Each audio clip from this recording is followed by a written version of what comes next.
We are a group of friends, bound by our appreciation for liberty and good podcasting. Free-minded thinkers from all walks of life, our values come together with one accord to discuss the common culture and news of the day, along with whatever random crap is going on in our lives. Welcome to the Union of the Unknowns.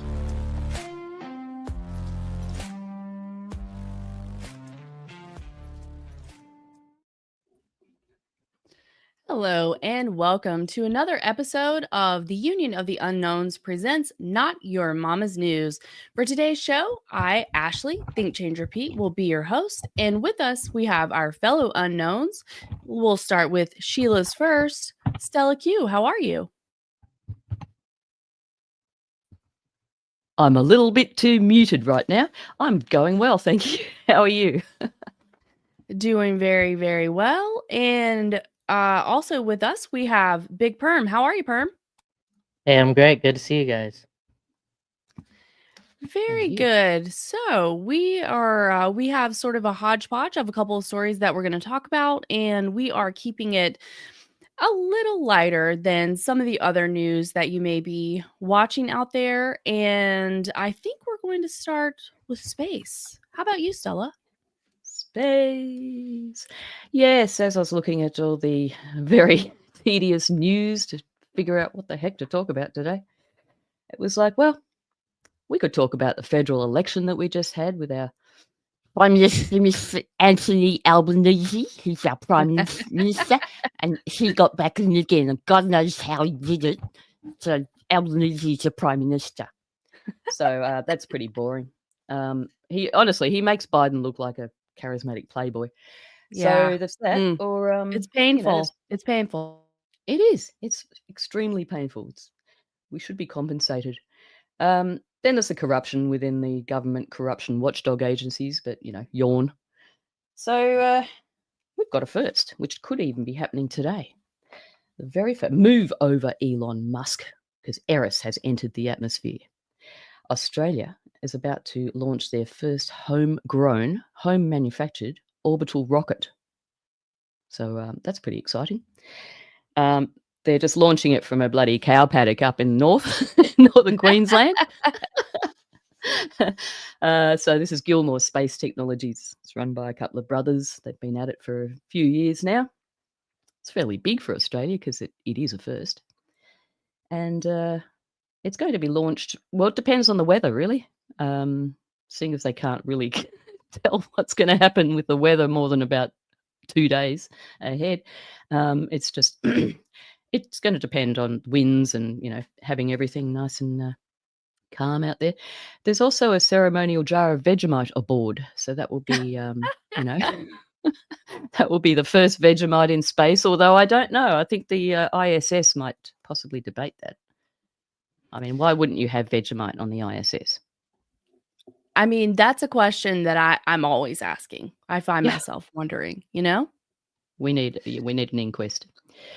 So this is going to be an 8-minute flight over the Coral Sea. And then it goes and crashes into the ocean, which is extremely environmental. But anyway, look, there's a shiny squirrel. Don't look at that. So it could be anywhere between now and Sunday that it will be launched. And our rocket launches go back to actually 1967. But we've never had an actual Australian-made rocket. So it is kind of exciting for the geeks out there.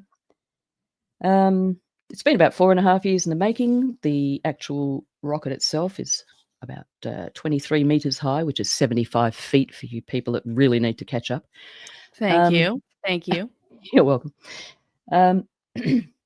Yes, it's going to be about 200 kilometers above the Earth's surface, which actually reaches into the thermosphere, I believe. Yeah, thermosphere, which is pretty high. So yeah, it's pretty exciting for the geek world out there. You're not allowed to go and watch, by the way. You've got to keep right away. Really? Yeah. It's on a peninsula, which is it's actually it's a coal mine or something, a coal coal depot. But it's very low populated, except for the herd of cows, which they're not going to evacuate. So there will be a complimentary beef barbecue after the launch.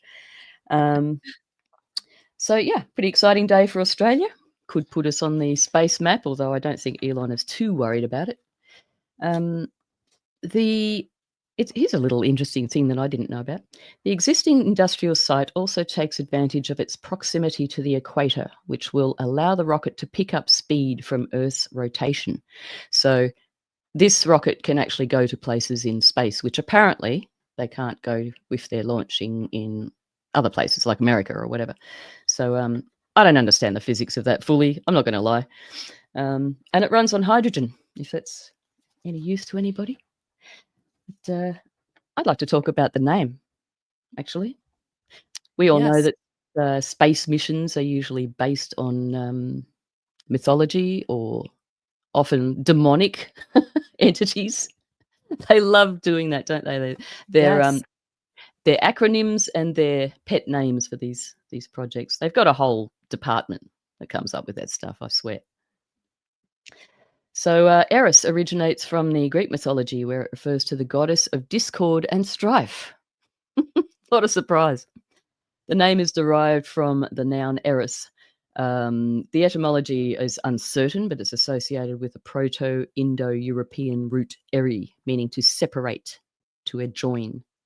Is that ERES? ERIS. Okay. I was going to say, it sounds like, wasn't that Taylor Swift's tour's name was Eris, but I think it's spelled differently. I think it might have been. Can you check that up, please? Because I was trying to think, where do I know this name from fairly recently? I didn't get to that bit, but I'll continue here. Greek mythology, Eris is the daughter of... Sorry, mate.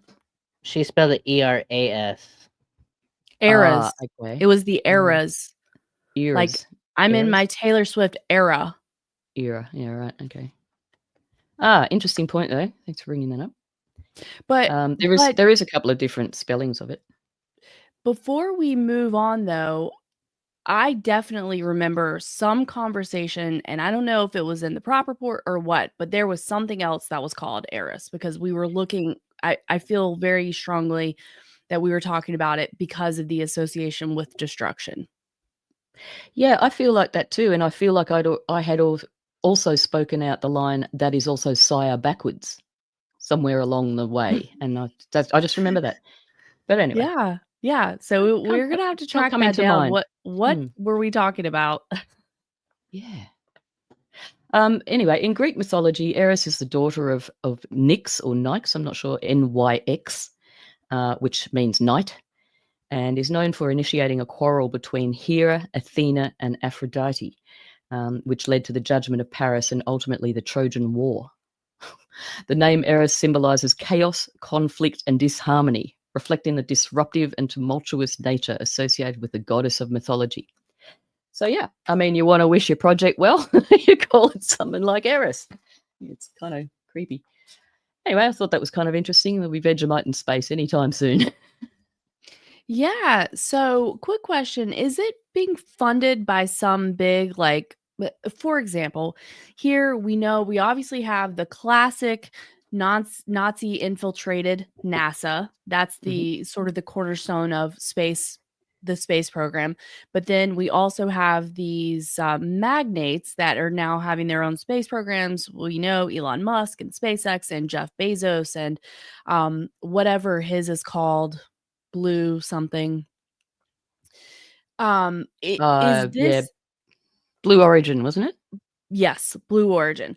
So is this one being done by some sort of, like elite rich person, or is it like a government sanctioned space program? Well, that's a really, really good question that I just don't have an answer for at this point. I didn't really go there. But I'm going to assume that there's probably quite a lot of government involvement. Yeah. Possibly, CSIRO, that kind of thing. But I haven't looked that up. I would say But, so. And they probably, if it was some rich technocrat or whatever, they would probably say Jeff Bezos, penis rocket, Elon Musk, whatever. It probably would have been made a bigger deal if it wasn't the state, I would say. Yeah, look, I tend to. There's usually so many companies and sort of things you've got to wade through to find out the real origin of where the money's coming from. I mean, ultimately, it's probably from taxes from the people, but that's where it generally comes from originally, isn't it? All our hard work, Yeah. not blood, sweat, and tears. Mhm. So yeah, there we go. Yeah. All right. We- Well, interesting. All of Big our day for taxes go to Australia. the Federal Reserve, That's right. Yep, they do. pay off our debt. Keep their adrenochrome supply. Yep. It's just made up dollars, but the Yeah, human toll is government not made funny up. money. Yeah. Well, while we're still involved in space, I think that Perm has something that he wants to talk about. I What is do. it, My Perm? story's pretty short. It happened this week, apparently early in the morning around 6 in Western Australia. In Stella's neck of the woods, there was a spectacular green fireball streaking across the sky. Apparently, they're saying it was a meteor, likely an iron-rich bolide, entered the Earth's atmosphere over central wheat belt region, producing a brilliant green and orange trail due to intense friction and heat. Expert estimates the size to be between a cricket ball and a basketball, traveling at speeds of between 16 and 60 kilometers per second. Wow. Apparently, it was captured on security cameras at the Perth Observatory and by people in the region. And I have a video that I found actually after we started, so I haven't watched it yet, but hopefully we'll get some of that security footage that they captured for anybody who's watching. Yeah, you should be able to request to share your screen at the bottom if you can Yeah. see that. Perfect. Oh, yeah. Well, that sounds cool. I mean, they can tell what the makeup is by the colors, I believe, and I'm sure that Dream Reel will get me on this. But Yeah, that makes so depending sense. on what the metals or the compounds are within the meteor, that'll glow a different color. So green would be whatever that is, iron or nitrogen. Yeah, I or think something. they were saying that iron would produce the green, Right. Okay. which Yep. makes sense because I think when it corrodes, it turns green. Wouldn't be nitrogen. You twat. Let's watch this. All right. Hopefully the volume's good. If it's too loud or too quiet, just speak up. A blazing fireball has lit up the early morning sky, caught on camera in Perth and right across WA. Experts now searching to find out if or where the meteor landed. Oh, look, meteor. Sky spectacle leaving WA residents stunned. Oh, what a sight! Wow. What a sight! The streak of light soaring overhead around 6 this morning. Early risers lucky enough to catch a glimpse. Captured on security cameras as others slept, seen across the state in Kalgoorlie. Even spotted south in Mandurah. Rumours swirling that it could have been Russian space junk. Experts quick to clarify. That was one hell of a meteor.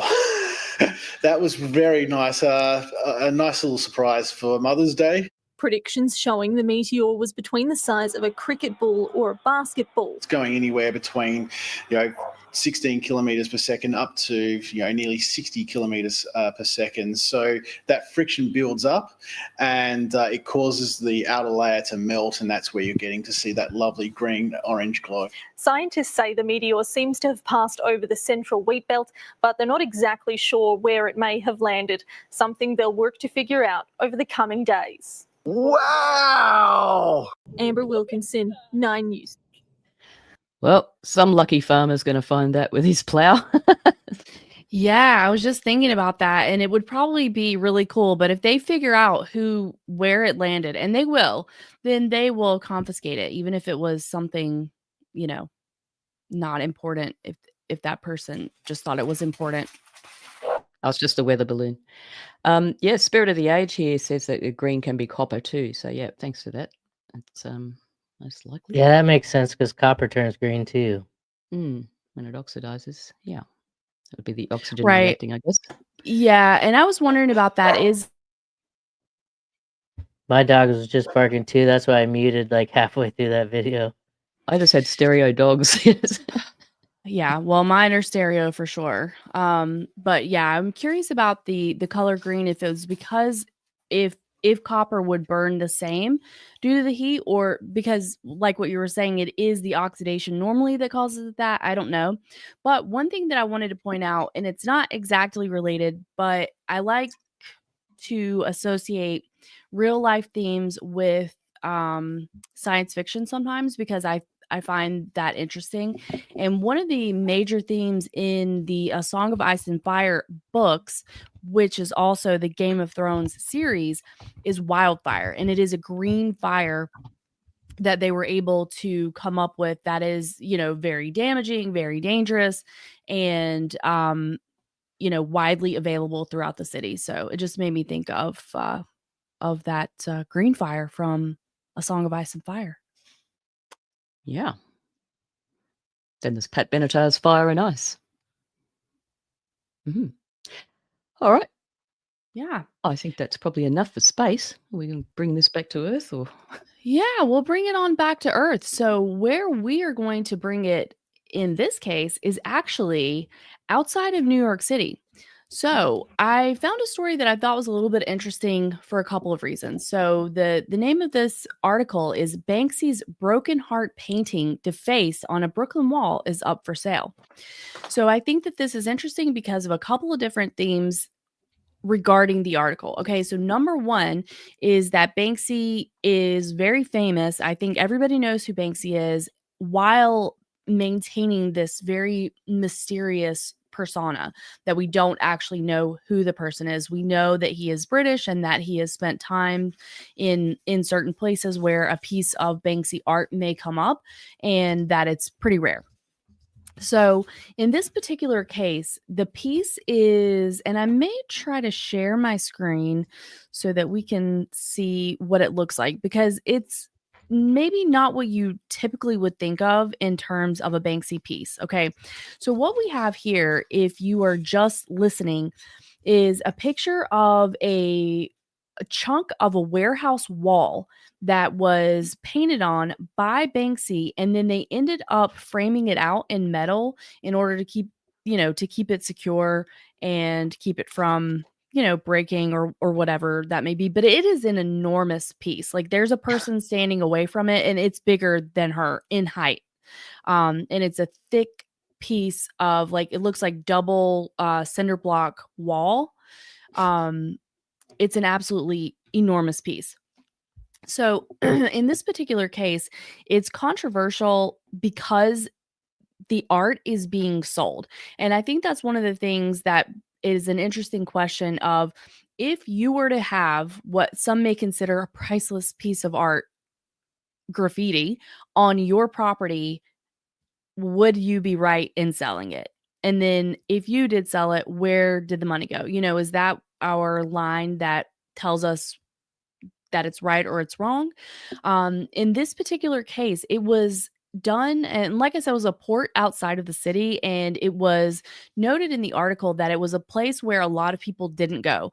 And this art historian from Heidelberg, Germany, was saying that Banksy, and I don't know how you can necessarily assign intentions to Banksy, but that he wanted to get people going to different places of the city that they don't normally go to. I have no idea. But basically, Banksy had done his piece of artwork here. Then it was graffitied over by a couple of other people. I mean, there's like 3 additional pieces of graffiti here. There was some argument, did Banksy come back and do this? And why would people deface a Banksy? And all this was taking place back in 2013, which obviously seems like old news. However, it is now being sold.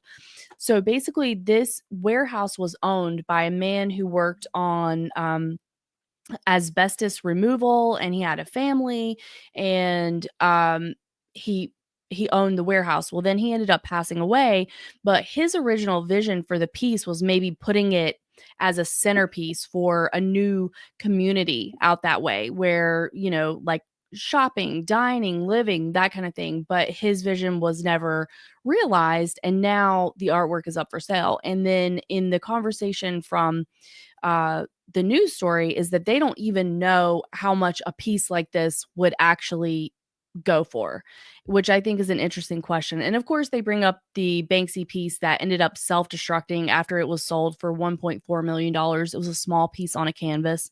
And it was famously shocking to everybody there. But of course, then I have my questions. Is this person really anonymous? What is the point of Banksy? What is the point of Banksy getting all of this street cred? Is his work really that much better than other people that are out here tagging with spray paint and creating murals and things like that? And then I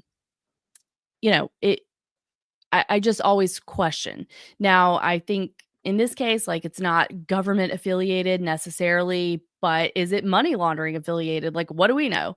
So I just thought it was interesting to talk about. And in this case, because it was a rare piece and it's on someone's property, then what do you really do with it? What do y'all think? It's not exactly something you can put on the mantelpiece, is it? I mean, No, you've it's got to not. have the place for it. I think it's a great idea to put it outside a town, but yeah, I mean, you've got to wonder what it's just the mystery, isn't it? That's what the mystery is, more famous than the art. Yeah, I don't know. It's just a fun sort of thing. Maybe it's just a distraction. Who knows? I mean, some people speculate that it's a group of people. But I don't know. What do you reckon, Perm? I can appreciate street art or graffiti, whatever you want to call it, as much as anyone, and I like to see it. And some of them are much better than others, but I would say unless his pieces are commissioned, it's graffiti just like any other, and anyone should be able to put art over it. And if it's on my building that I own and you put graffiti on it, I could try and make a buck off of it. I Yeah. mean, that's capitalism at its best, right? You Yeah. you screwed up my thing, and I found a way to, instead of Yeah. painting over it, make more money off of it. Yeah, and we had Spirit of the Age in the chat over on Rumble to also say that guy that owns the wall owns the artwork, which I agree with that. And actually, before we go on, I do want to shout out all the people that ended up joining us live. So over on YouTube, we have Dream Real. Hello, Mr. Dream Real. We have Hello. Bettina at Geoengineering Free Canada.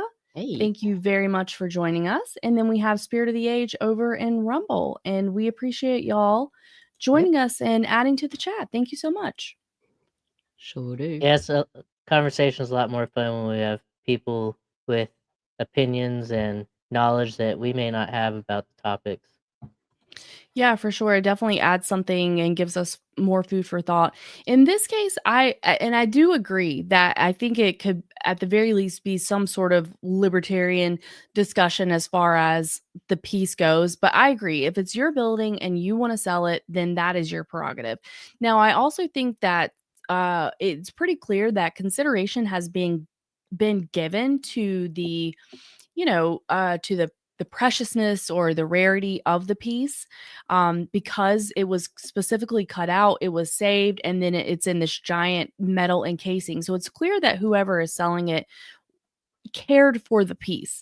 And then the original owner, the father, this head of the family, loved it, but he passed away, and then his family ended up selling the building where it was at. So to me, it makes sense that they would be able to sell it. And like we're talking about, it's just such a huge piece. So it's not like most people are going to be like, oh, yeah, exactly what sells that. I'm just going to throw this this Banksy up on my mantelpiece. No, it's like a fourth of a giant industrial warehouse. Like you can't, it's not possible. So I also think that you have to think of the logistics of the piece. This isn't one of the, a small canvas piece either. I would have to Yeah. guess that some art installation is either gonna make a play for it, or some rich donor will make a play for it and either put it in an art installation, or they have some massive building that they display their art in. anyway, and it's not like you said, it's massive, and you're not just gonna put it in your living room. No. So It I'm really sure it'll belongs in be a museum. appreciated. But does it Yeah, it should. though? I mean, Well, I mean, why shouldn't everyone get to see it as opposed to one person? You know what I mean? Just like all art and all those things. I hate it when collectors, rich people just have all these things in their own possession when nobody else gets to appreciate them. I sure. mean, good for them, but I mean, it's That just stuff. It doesn't matter. It's just stuff. But it just looks like kind of a mess to me. I don't know. Some of this art, like but somebody tagged it's over it. history. It's also history. It's part of art history, so it is sort of important in that sense. Yeah, I mean, I suppose is every tag on every wall part of art history? Yeah, kind of. It's a Banksy, man. It's a Banksy. It's a Banksy. Yeah. And so was it the guy who owns Tron or the CEO of Tron, the cryptocurrency, bought that banana that was taped to the wall for $4 million and ate it? That's insane, Justin's isn't it? It's son, funny. that's his name. Yeah. And you know what my not take real. is in my villain era? If you put a banana with some duct tape to a wall, you know where you're going? You're going straight to Guantanamo because I've had enough of that stuff. I love Get out of here. Ashley's villain era. Yeah. Okay. Well, I think that's enough about Banksy, but one last closing statement here was that so the father, as I said, really loved the piece, and she says, "My dad had it in his head that Banksy knew what we went through because they were recovering at that time in 2013 from Hurricane Sandy, which is a bit of a superstorm and caused a lot of havoc, chaos, destruction in the Northeast."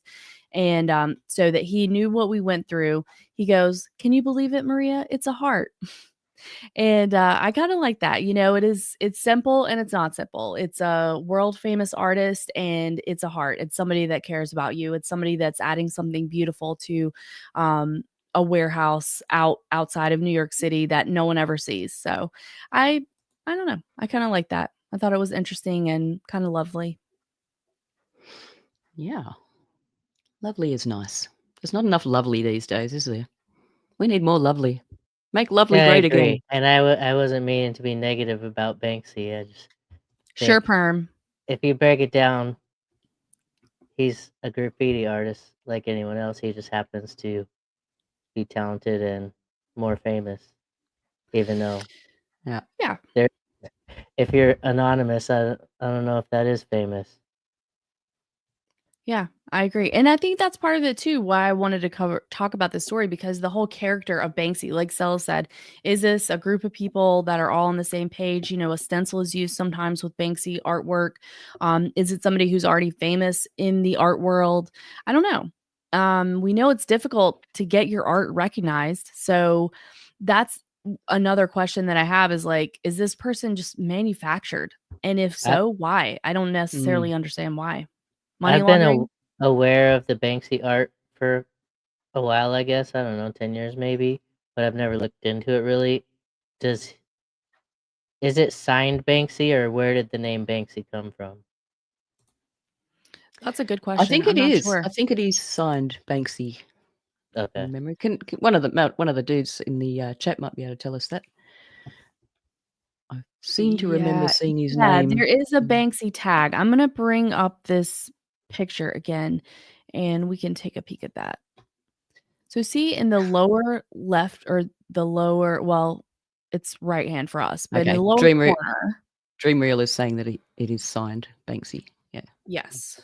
And then here we have, I think that's coming up a little bit, but there's like a small little tag for Banksy there. So my dad did.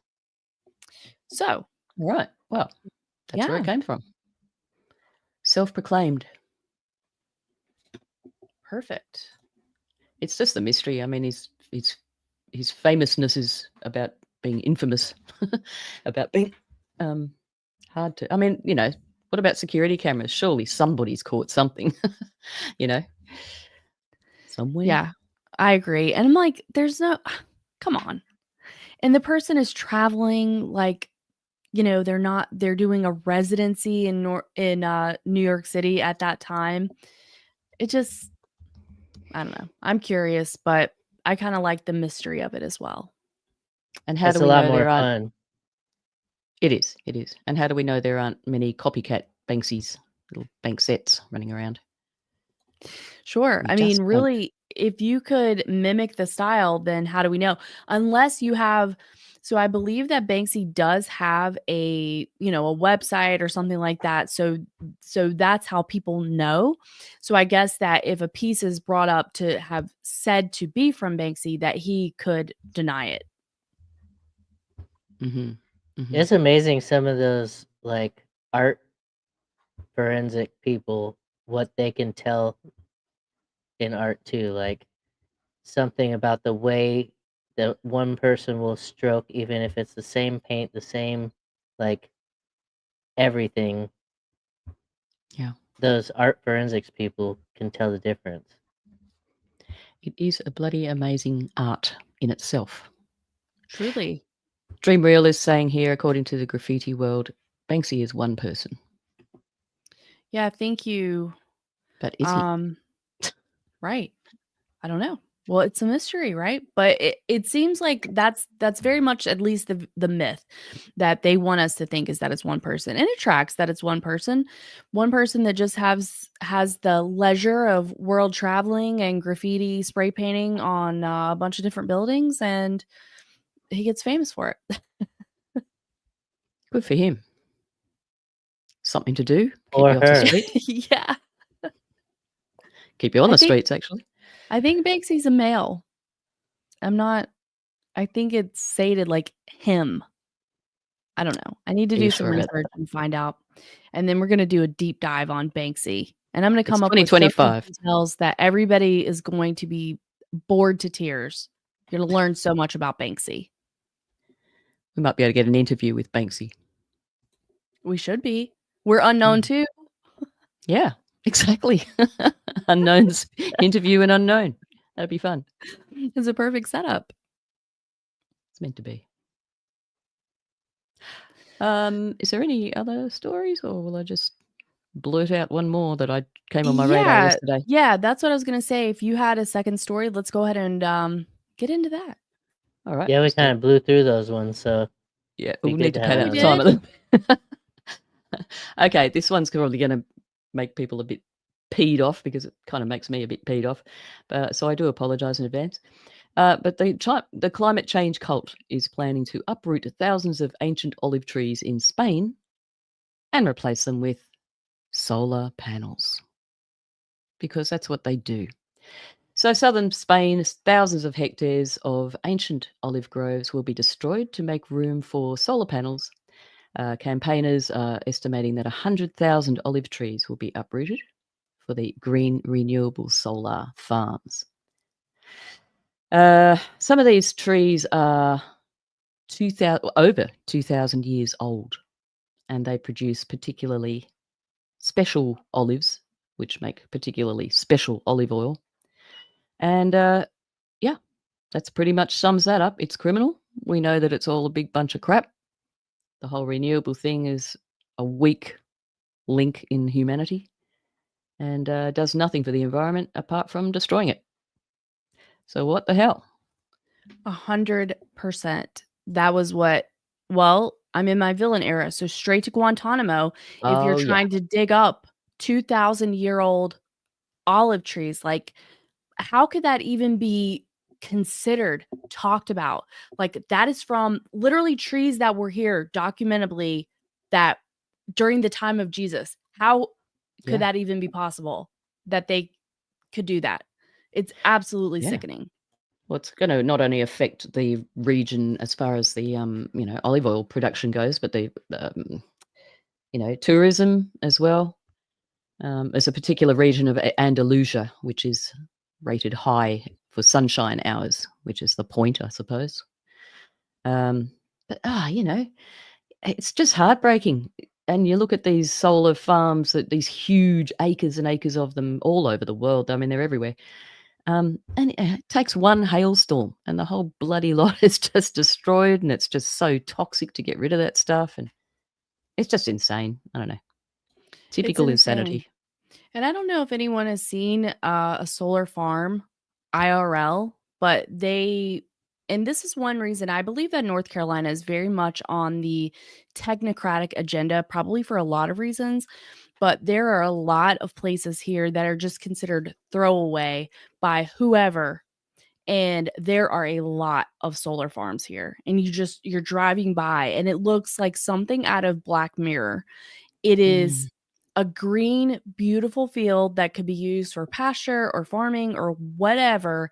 And there's just black, shiny panels. Bam, bam, bam, bam, bam, bam, bam, bam, bam, all over the entire thing. It's awful. Well, they are. I mean, that's what they are, isn't it? They're black mirrors. You look at them. They look like a black mirror. Yes. Yes. And it's really a shame because there's so much beautiful landscape here, and to see it marred by something this ugly. And the thing that makes it even worse, the insult to injury, is that it's a lie. It is based on a lie to you. They Yeah, I are know. lying to your face, and they are putting this in your face, this ugly eyesore. And speaking, going back to the art discussion, there is a reason that we have this brutalist architecture in every new building that goes up these days. It is because it is diminishing to the human spirit. It removes light from your cup. Whereas even if you're not religious, but if you were to gaze upon a beautiful cathedral or a beautiful stained glass, that does something to you. And they're taking that away. And then it's even worse and more egregious when they're doing that to, fields of beautiful, old, precious trees or just a beautiful field. Like it's so, ugh. Sometimes because these things seem so insane, I just can't help feeling there's definitely an element of just throwing out these ridiculous things to make everybody, run around and protest and just keep everyone busy. You know what I mean? Like keep their energy focused on these kinds of things, and they're going to do whatever they want anyway. But creating chaos along the way is sort of their specialty, Especially in as the East, it's a disaster there, and they're doing all the things to those people. At least here in the United States, there's a lot of pushback on things. I mean, I guess you see France with the yellow coats; they like to push back on things, but I don't know. Like the EU just seems like where they test everything, and honestly, like if it's out in the desert in Nevada and you want to put up an array of panels, there ain't shit out there anyway, and nobody wants to live out there, and it's just brown and nothing. You I got a get lot of it. sun. Yeah, and a lot of sun. So I get it out there, but if nice green pastures like you're saying, or these beautiful old olive trees, it just doesn't make sense. It just has to be to hurt the spirit of the people. Well, it certainly seems like that. I mean, we all know that it's probably a lot of incompetence involved as well, but it is. I mean, it is about the subsidies. It's about the dollar. We know all that. It's all about the middlemen, the subsidies, just these people that are making a crap load of money, and by the time everybody's fought their battles and protested and done their court cases and stuff, these people are gone. They're long gone. They're out the door. You It can't can't hold just be anybody about the to money account. though, because they print as much money as they want to. Oh, as well, though. I mean, it's always multifaceted. We know that, but it's just so much cream being scraped off all this. It's insane the amount of money, the trillions of dollars. It's just we can't really think about that. Spirit of the Age was saying here, it's a really good point. Romans used to plant olive trees along the roads and let the locals have them if they took care of the roads. Isn't that a great way to be? I Yeah. mean, that's Yep. progress. Yeah, I love that idea. And one of the things too that I wanted to say that's interesting, I'm not saying that it's necessarily applicable in this particular case, but I have heard that a lot of the olive oil is managed by big industry, essentially a mafia type style of management for the olive oil industry. So make of that what you will, but I find it interesting, and maybe they're getting paid off. Like maybe whoever owns the olive trees is like, yeah, just give me the money. That's a great point. I mean, there is literally an olive oil mafia, because what they are doing is taking the pure olive oil and they're cutting it with inferior oils and selling it off Yes. as pure olive oil. Adulterated. Yep. Yep, it's a huge industry, and so there's that as well. Is it? Do we That know was if more it in was Italy, I think. private land or public land that these trees are on? Let me have a little bit of a look here. In February 2023, the application. Okay, so there's people. Yeah, it's called the Sea of Olives. Apparently, this place. I think they're just like farms. Not really. The regional government puts the estimate. Town of Lapora, for instance, is the heart of the conflict, with plans for 8 major solar installations. Olive grove owners.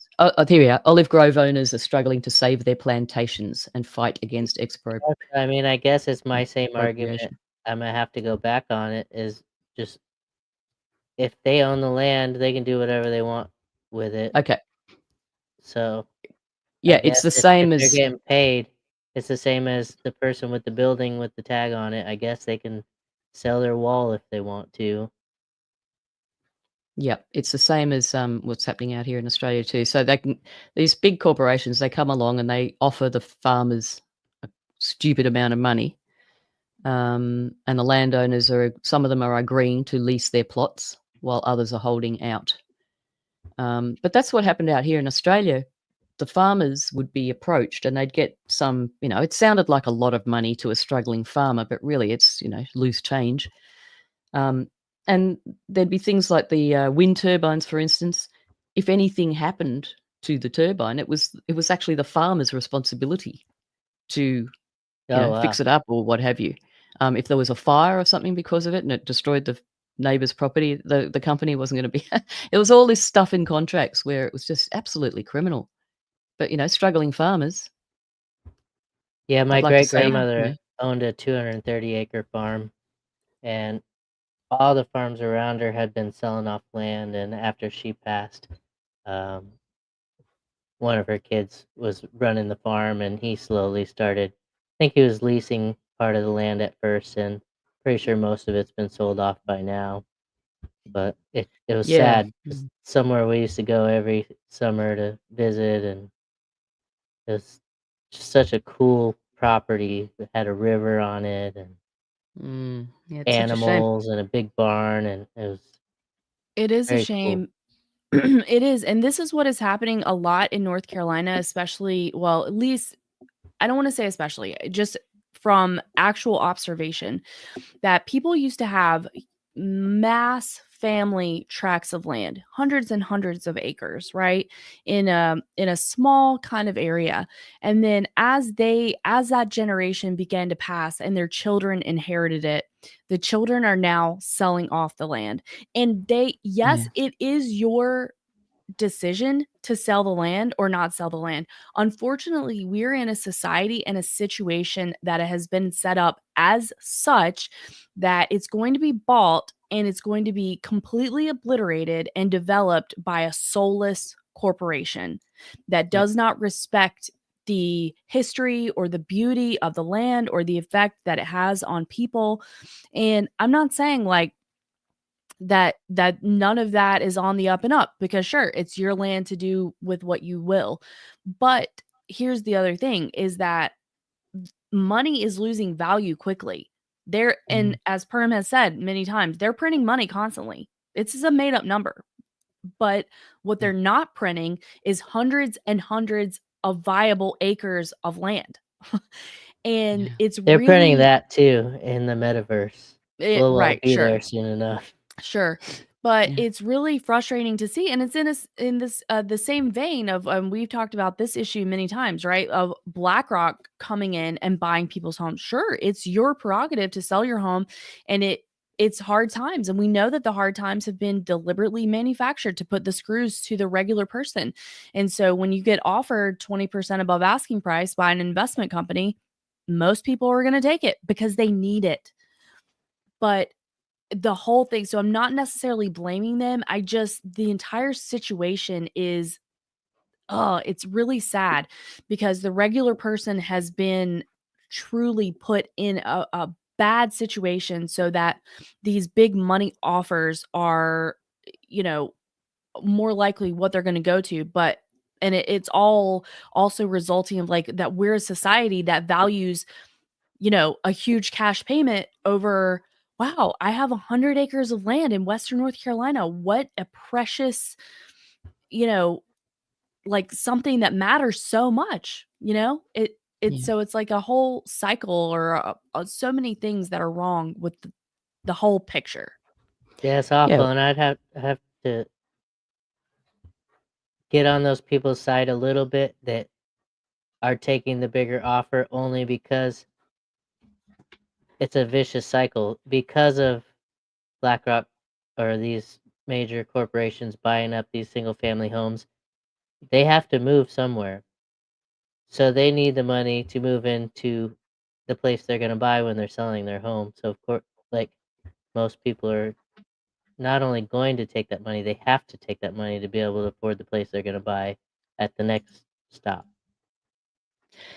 Yeah, that's right. The new generations are just not interested really in the farming. They've got other ideas for their lives and what have you. They're just not really into it. And also, they've been brainwashed that this whole green agenda is a really wonderful idea. So a lot of them, I'm not saying all of them, but I think that's sort of the case. I think I'd push back on that a little bit.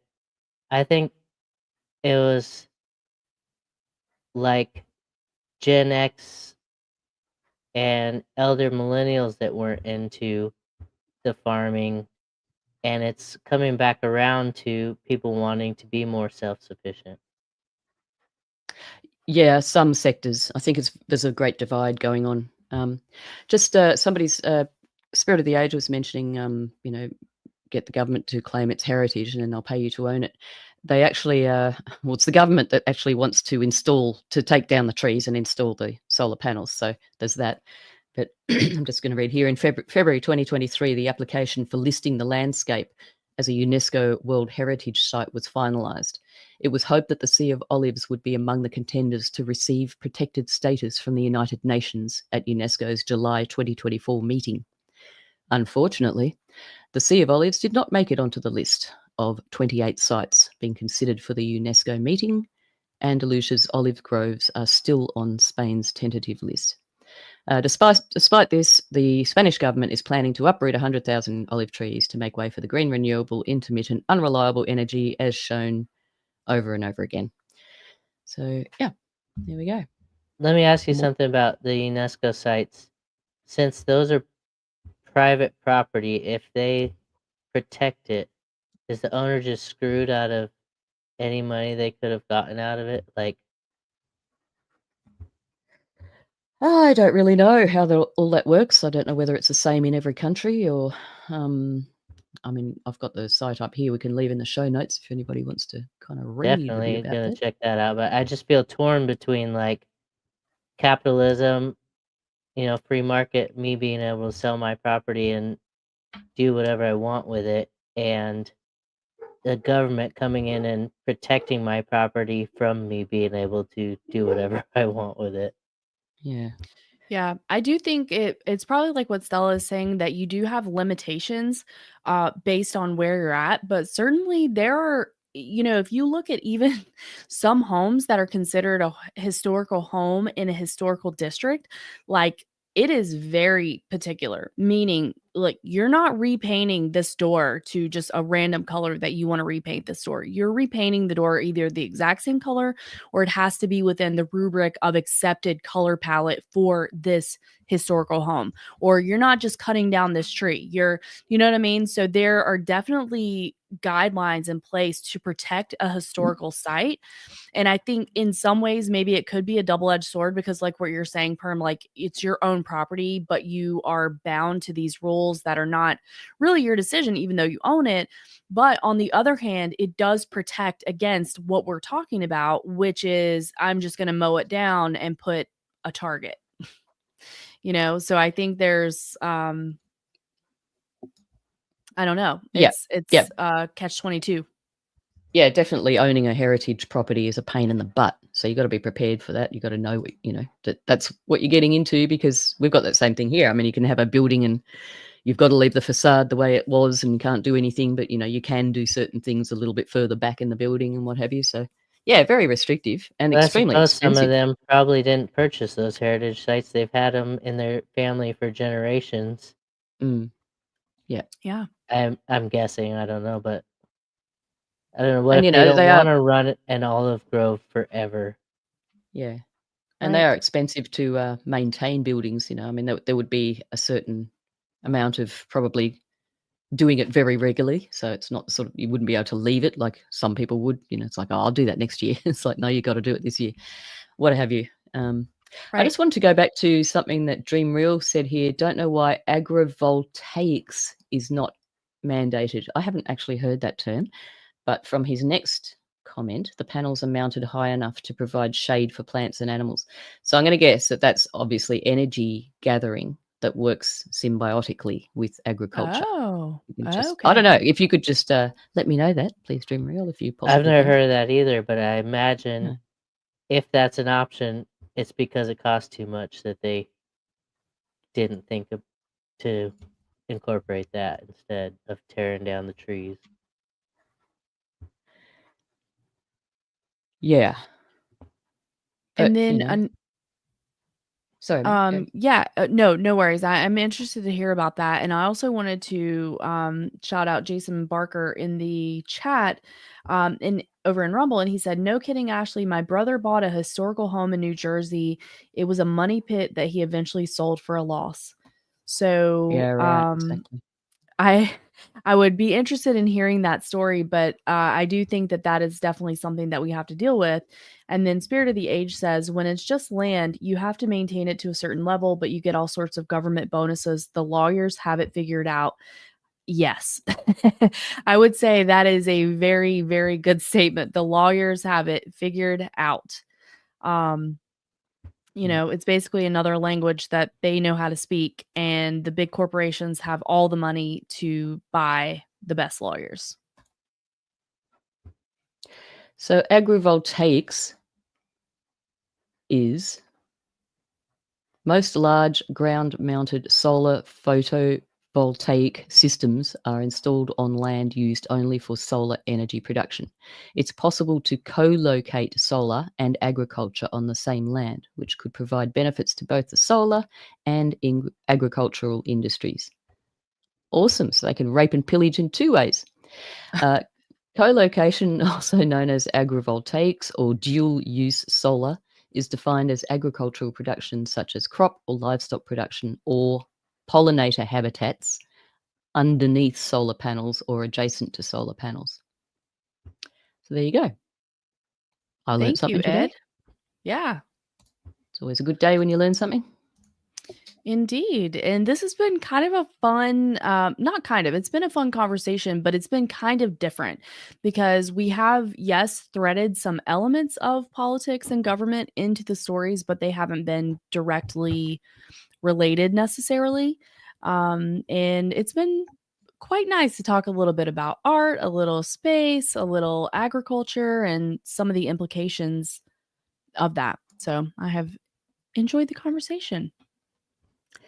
Yes, a number of frontiers we have conquered. Now, yes. Now, I do have another quick story that I would like to, since we have a little time, if y'all are good with that. And this was one that I was hesitant on because it definitely has some Black Mirror vibes, but we're not going to let it kill our vibe, okay? I love that show, so bring it on. Yeah, it's okay.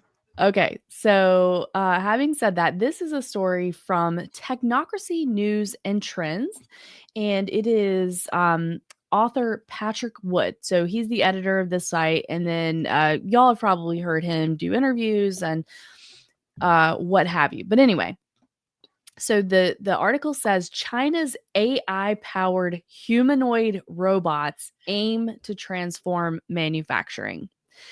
So that caught my eye because, in a lot of conversation recently, a lot of people will talk about illegal aliens stealing Americans work. And I'm not saying that that does not happen. However, I'm saying that a lot of manufacturing was sold out, like during the Clinton era, right? That you had these places that were hustling and bustling with industry, and people were making a really good wage, especially considering that it is a skilled job, but it's not necessarily one that you have to go to school. Like, you learn on the job and you become very skilled in the trade, whether that's furniture, textiles, or whatever.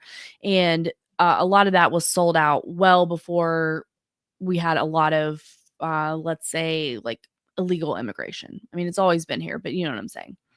So the blip here says that China has grown as a technocracy ever since Zbigniew Brzezinski took Chairman Deng Xiaoping under his wing in 1976. 24 years later, in 2000, Time magazine recognized China as a technocracy. Since then, China has exported its technocratic web all over the world, which needs to stop calling China a communist dictatorship.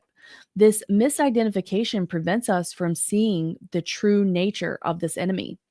The Chinese general Sun Tzu wrote over 2,000 years ago, "All warfare is based on deception. The whole secret lies in confusing the enemy so he cannot fathom our real intent." Patrick Wood.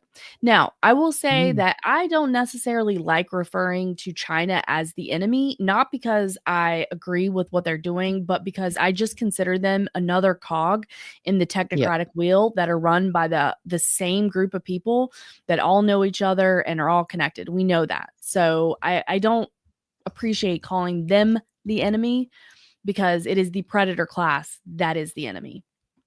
So Absolutely. Yeah. It's just sort of falling for the rhetoric, isn't it? yes. If you call them the enemy. Yeah. And it's like, what do you mean? They're the exact same as anywhere else. It's a trial balloon, just like we talked about during COVID times in Australia. There was extreme, jackboot like enforcement that was happening there in some places. And then it was that way in the US. Some places had virtually no restrictions at all. The country of Sweden had amended restrictions, right? They still bought into the narrative, but they said, well, we're going to protect, the elderly or whatever. So we know that they do different things in different places as trial balloons, as information gathering, as watching information dissemination, etc. And that is what I think is happening with the technocratic state as well. So we know that we're told that China is more advanced in this way, but we know that that's the goal for all of us. So a quick little blip here. In a sprawling warehouse in a Shanghai suburb, dozens of humanoid robots are maneuvered by their operators to carry out tasks like folding a t-shirt, making a sandwich, and opening doors over and over again. Operating 17 hours a day, the site's goal is to generate reams of data that its owner, Chinese humanoid startup AGI or Agibot, uses to train robots it hopes will become ubiquitous and change the way humans live, work, and play. Just imagine that one day in our own robot factory, our robots are assembling themselves. Oh, wow. So, yeah, so there is your Black Mirror statement. The robots are assembling themselves. Humans but- take 5.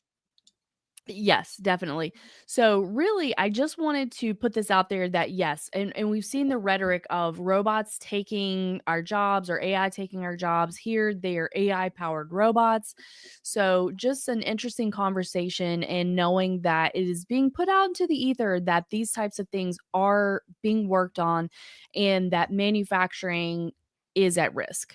So I don't know. And it makes me think, like, if they have robots making sandwiches right now, then, what does that mean for Subway sandwich artists? What does that mean for, anybody that folds t-shirts for work? And if this is the technology, and Stella says this all the time, if this is the technology that we see, then what is the technology that we're not seeing?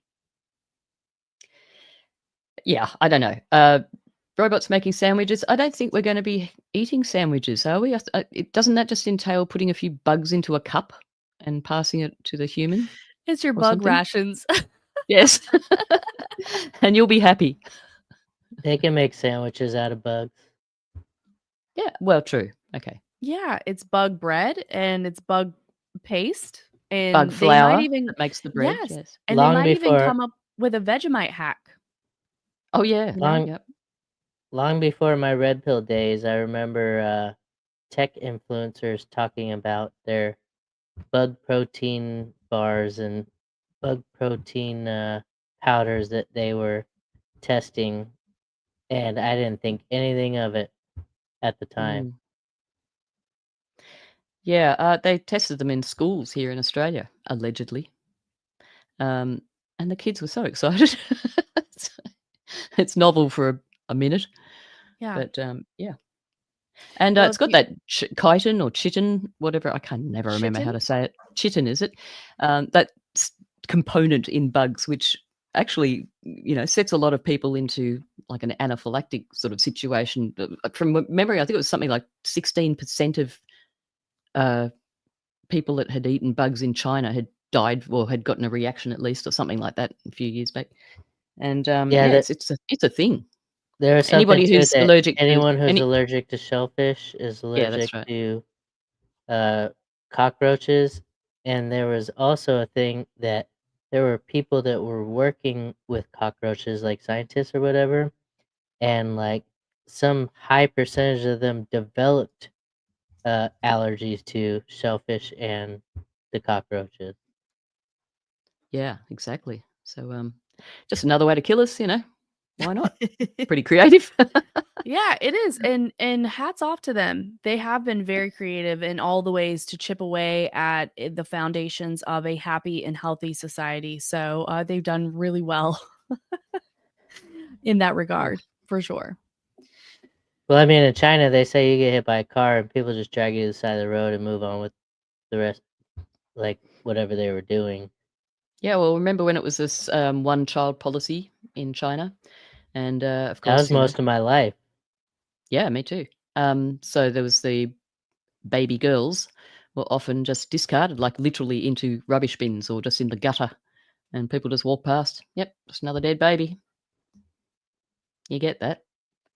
Yeah, and something after that is very interesting because you had the rise of people here in the States that wanted to adopt Chinese babies, which sounds good because we have an infertility crisis here, and they were just getting rid of their girls, whether it was like murdering them or just throwing them out or dumping them off somewhere or actually adopting them out because of the one child policy, like what Stella was saying.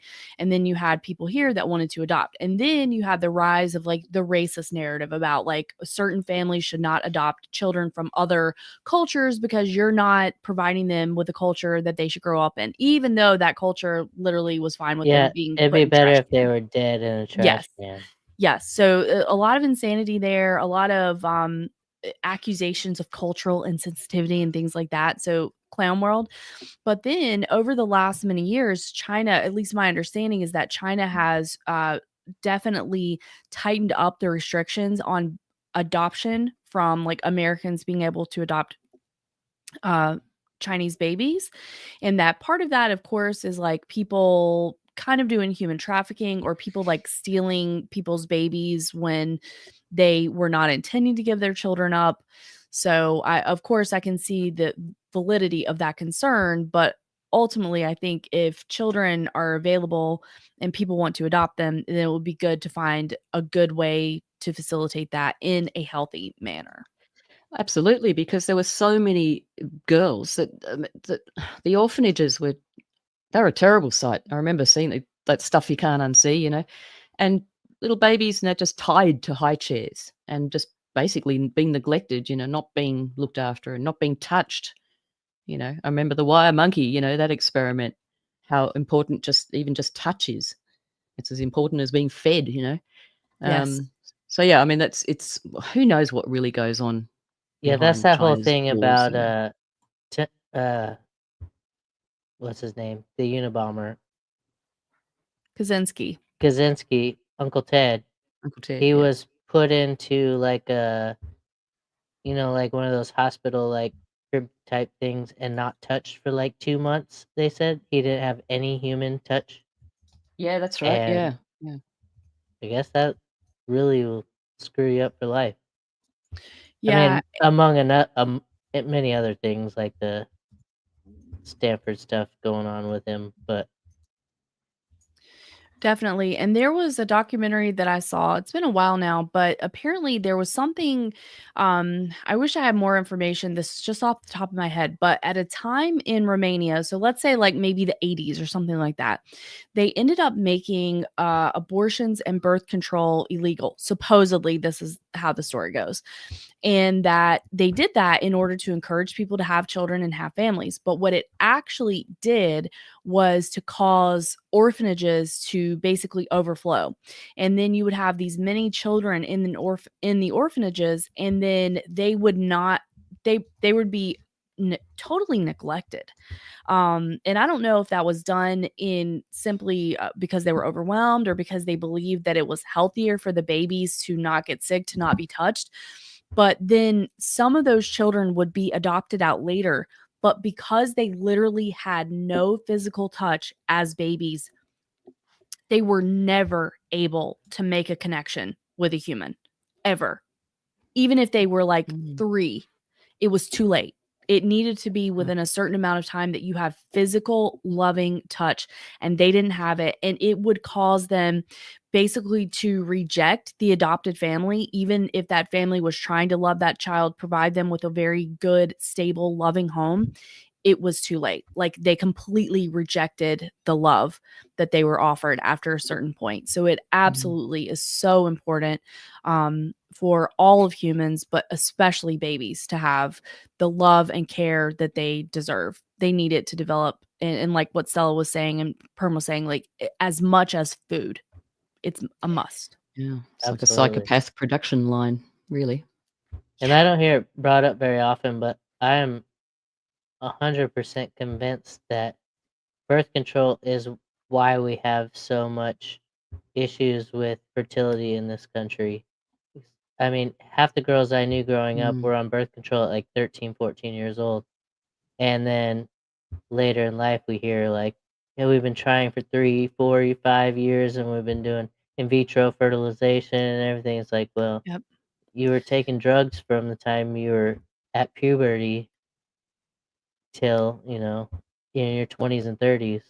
Yeah, it is certainly part of the fertility epidemic. There's no doubt about it. And I think that when you combine that with all of the other interventions that people do not realize that they're being exposed to, whether that comes in the form of vaccines, especially something like a Gardasil vaccine that's supposed to prevent HPV, that absolutely, but I think it's most of them that could potentially have that effect. Because here's the other thing.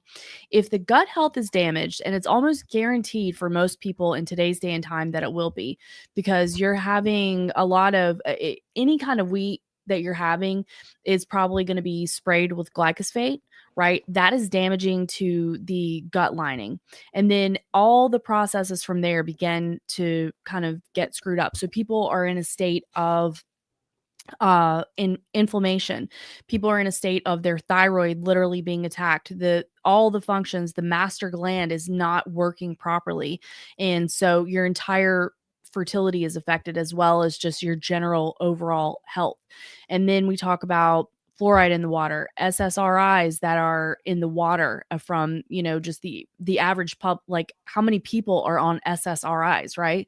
So it's a multifaceted attack, but I 100% believe it is hugely culpable in what we're seeing, and as well probably of lowering the testosterone and the sperm count of men too, because not only are females becoming having a more difficult time getting pregnant, but the sperm count for men is dropping. It's like half of what it used to be now. Yeah, it's totally socially engineered. I mean, it's an assault on humanity, to state the bleeding obvious, but it's nothing new. And they've been doing it for a bloody long time, haven't they? Ever since, Rockefeller even sort of basically purged herbal medicines and, hemp and all that stuff, and brought in the pharmaceuticals, pharmakeia, his father was a snake oil salesman. So, yeah, ever since then, really, or you could probably say before then too. I mean, you could go into the whole church and that sort of control and that kind of, but nothing new under the sun except for 100%. solar panels replacing beautiful olive trees. But Right, apart that from is new under the sun. Yeah, and as far as the Rockefeller medicine too, one of the things that they did was go after the culture of having a midwife deliver your baby. And so that's where they started making the propaganda that midwives were not clean, they were not sanitary, and that you needed to go into a sterile hospital in order to have your baby. And now we see that it's truly a control mechanism. So not only are most of the time the doctors wanting to induce the labor with Pitocin, and then they give you an epidural, which causes a slowdown in your labor. And then a lot of times that can put you in a situation for needing an emergency cesarean. And like, we don't even know all of the effects that has on the baby, but basically that is part of how we got here, was because of the Rockefeller medicine demonizing midwives and having your baby at home in a natural way. The best decisions we ever made, and my wife made them. I didn't make them. I went along with them, at least the first time, because I wasn't up on what she was looking into and her decisions and everything when she was pregnant, was that we had both of our kids in what they call like a birthing inn. It was like a very nice, comfortable hotel room with a giant jacuzzi tub in the middle of the room and a bathroom with a shower in each room, and midwife and a doula that helped us along on the first one. And our doula had moved along by the second one, so I played doula on the second one.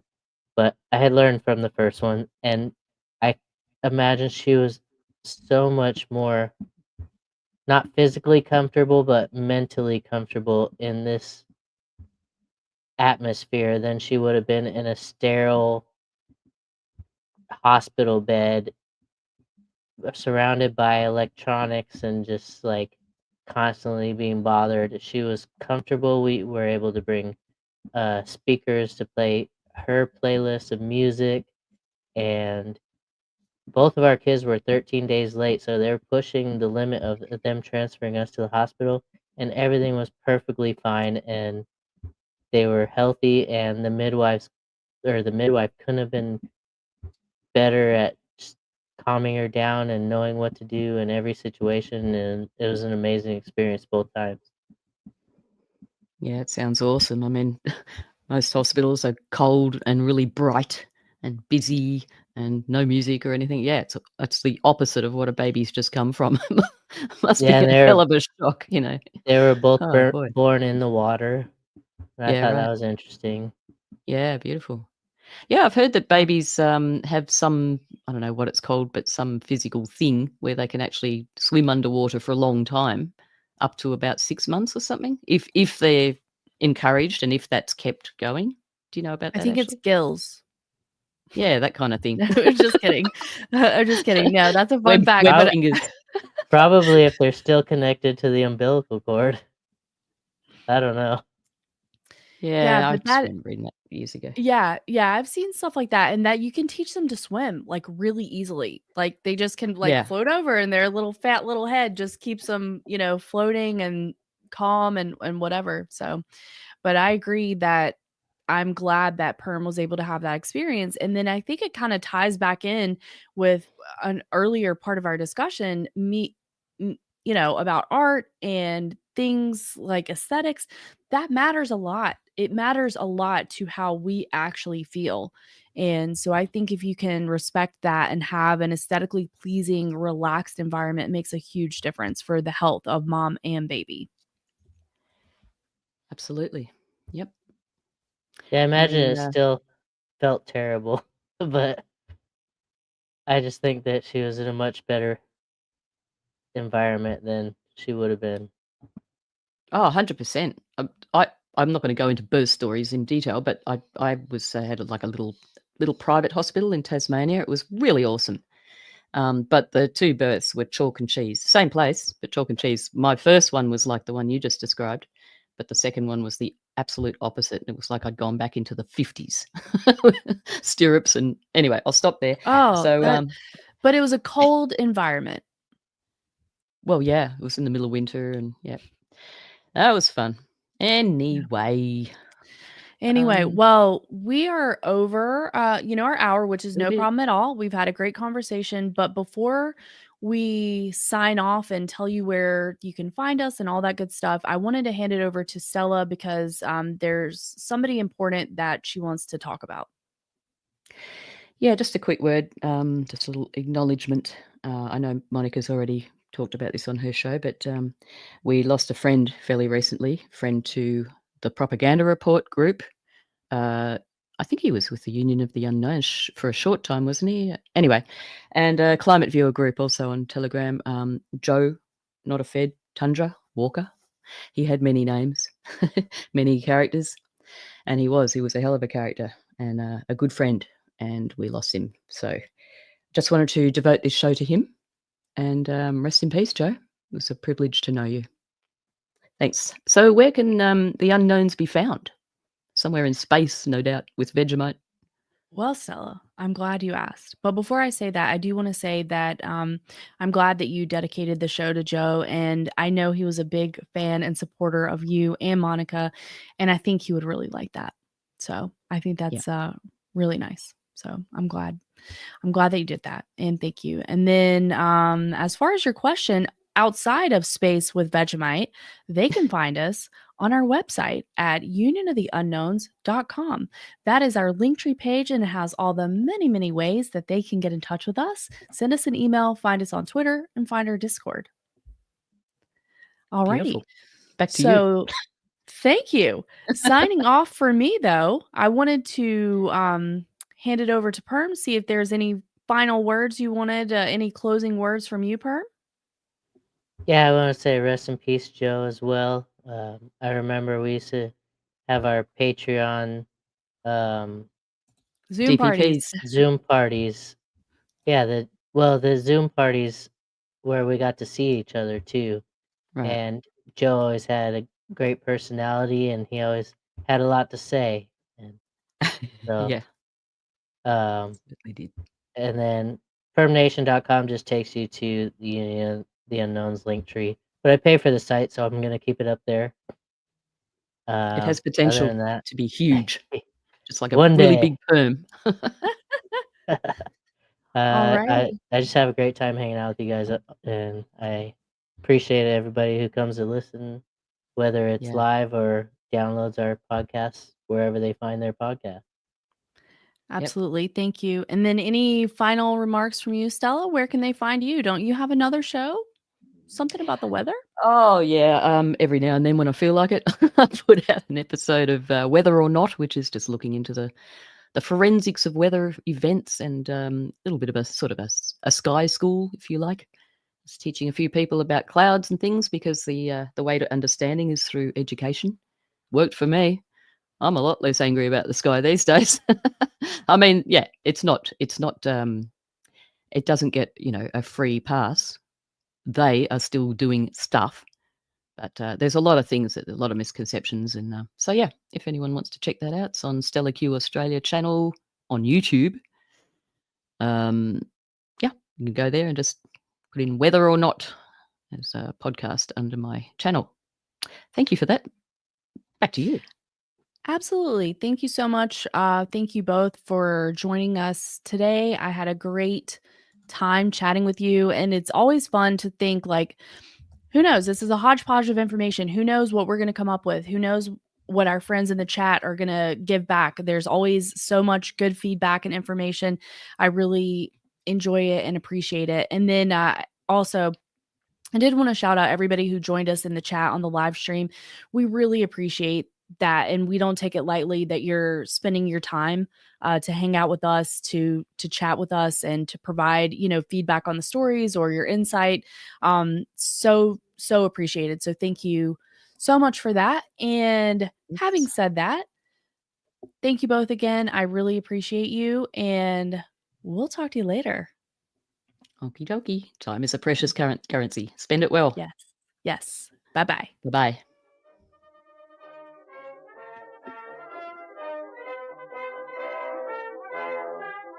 Not Your Mama's News has been a production of the Union of the Unknowns podcast. New episodes are available weekly on all your favorite podcasting networks.